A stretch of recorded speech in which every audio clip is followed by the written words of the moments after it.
Ravensworth was an 18th-century plantation house near Annandale in Fairfax County, Virginia. Ravensworth was the Northern Virginia residence of William Fitzhugh, William Henry Fitzhugh, Mary Lee Fitzhugh Custis, William Henry Fitzhugh Lee and George Washington Custis Lee.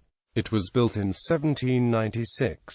Location: Ravensworth was located near Annandale, Virginia, south of Braddock Road, west of the Capitol Beltway. History: it was one of 3 mansions built on the large Ravensworth land grant. The other 2 were Ossian Hall and Oak Hill. William Fitzhugh had also purchased a townhouse in Alexandria at 607 Orinoco Street in 1799, which his family, in 1818, lent to the cousin, Anne Hill Carter Lee, widow of Henry Light Horse Harry Lee, and her 11-year-old son, Robert Edward. 11 years later, on the 26th of July 1829, Anne Hill Carter Lee died at Ravensworth.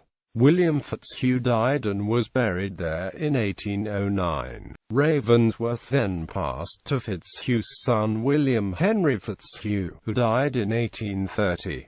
William Henry Fitzhugh's childless widow, Anna Maria Sarah Goldsborough Fitzhugh, ran the estate until her death in 1874. William Fitzhugh and Anne Bowling Randolph's daughter Mary Lee Fitzhugh married George Washington Parke Custis and became the mistress of Arlington House. The grandson, Confederate General William Henry Fitzhugh Rooney Lee, inherited Ravensworth after the death of his great-aunt and lived there from 1874 until his death in 1891.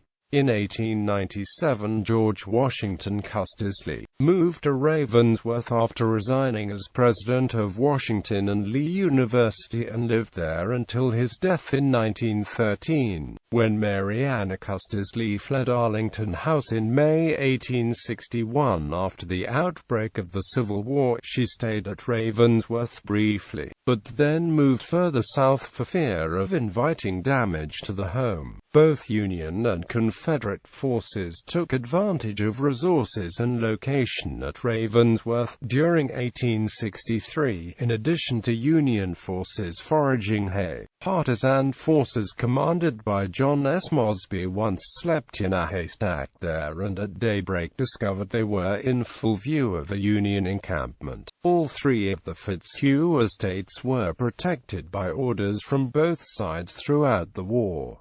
The house mysteriously burned on 1 August 1926. In 1957, Dr. George Bowling Lee's widow sold the estate for development.